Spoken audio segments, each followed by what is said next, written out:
அனைவருக்கும் வணக்கம். நான் உங்கள் மாயா பேசுறேன். இப்ப எத பத்தி பேசப் போறேன்னா, வாய்ப்பூட்டு சட்டத்த பத்தி உங்களுக்கு தெரிஞ்சிருக்கும். அதாவது பார்த்தீங்கன்னா, ஆங்கிலேயர் ஆட்சியில வந்து தமிழ்நாட்டுல பார்த்தீங்கன்னா, 2 பேருக்கு வாய்ப்பூட்டு சட்டம் வந்து போடப்பட்டது. வடநாட்டுல வந்து பாலகங்காரர் திலகர் அவங்களுக்கு, தமிழ்நாட்டுல வந்து பசும்பொன் முத்துராமலிங்க தேவர் ஐயா அவர்களுக்கு போடப்பட்டது. ஆனா வந்துட்டு இவங்கெல்லாம் வந்துட்டு பார்த்தீங்கன்னா, மிகப்பெரிய தலைவர்கள். இவங்க வந்து அரசுக்கு எதிரான எந்த இதையும் பேசக்கூடாது அப்படின்னு சொல்லிட்டு, இவங்களுக்கு வந்து வாய்ப்பூட்டு சட்டம் போட்டிருந்தாங்க. ஆனா திருநங்கைகள் வந்து பார்த்தீங்கன்னா, தமிழ்நாடு முழுவதுமே ஒரு 12,000லேருந்து ஒரு 15,000 திருநங்கைங்க தான் இருப்பாங்க. இதுல வந்து பார்த்தீங்கன்னா, எங்கள வழிநடத்துற திருநங்கைங்க எங்கள தவறான வழியில ஈடுபடுத்துறத வந்து, நான் வந்து அவங்கள வந்து தவறுன்னு அவங்கள சொன்னதுனால, என்னைய வந்து திருநங்கைகள்ல வந்து என்னைய பல லட்சங்கள் அபதாரங்கள் மூலம் என்னைய வந்து வாயே பேசாத அளவுக்கு வாய்ப்பூட்டு சட்டம் போல ஆக்கி வச்சிருக்காங்க. இப்ப அத பத்தி தான் பேசப் போறேன். இந்த திருநங்கை கூட்டம் வந்து பொதுமக்கள் சட்டதிட்டத்திற்கு எதுவுமே கட்டுப்படாம, இவங்க தனிப்பட்ட ஒரு சட்டம் வச்சுக்கிட்டு, இவங்க கிட்ட வந்து சிக்குற திருநங்கைகள வந்து கொத்தடிமைகளா வச்சிருக்காங்க. இவங்க செய்றத வந்து தவறுன்னு எதிர்த்து கேள்வி கேட்டா, அந்த திருநங்கைகள வந்து ரவுடிகள வச்சு தொந்தரவு பண்றது, போலீஸ்ல வந்து பணம் குடுத்து ரொம்ப கொடுமைகள் பண்றது, இந்த வாய்ப்பூட்டு சட்டம்னு சொல்லியிருந்தேனுங்க இல்லையா? அத இப்ப என்ன காரணம்னு இப்ப நீங்க பாருங்க. நான் வந்து உங்ககிட்ட சொன்னேன்னா, நீங்க வந்து என்ன பண்ணுவீங்க, பிச்சை எடுக்கிறவங்க என்ன லட்சம், கோடி அப்படின்லாம் சொல்றீங்கன்னு உங்களுக்கே வந்து ஒரு இதா இருக்கும். அவங்க செய்ற தவற நான் எதிர்த்து கேட்டதுனால, கோடிக்கணக்குல அபதாரங்கள் மட்டும் நான் இழந்திருக்கிறேன்.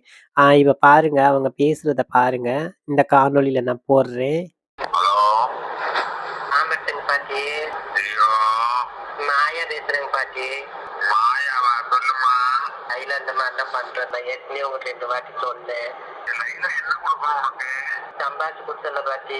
சம்பாதிச்சு கொடுத்தீங்கன்னா நீ அவங்ககிட்ட இருந்தா தான் வாங்க முடியும். இந்த மாதிரியே எல்லாரும் கோயம்புத்தூர்ல இங்கே அங்க சம்பாதிச்சு கொடுத்தா 1000 பேர் இருக்கிறாங்க.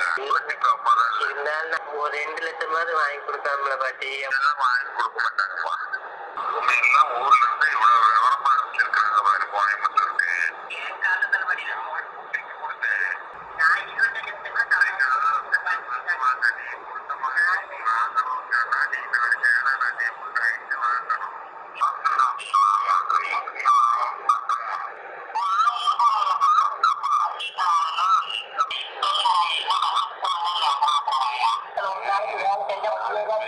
கூட்டிட்டு வரேன். நீங்க என்ன சொல்றாங்கன்னு கேட்டுட்டு அப்போ உங்களுக்கு பைசா பண்றேன். எதுவுமே பாக்கல பாட்டி. எங்க ஆசை உங்கள்கிட்ட கொடுக்கணும்.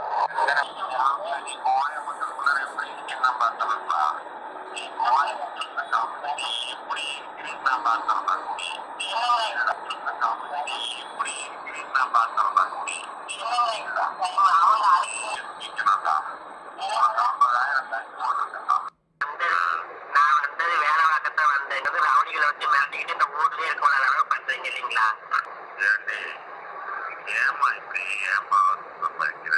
ஏன் பாட்டி இவ்வளவு நல்லவங்களாட்ட பேசுறீங்க?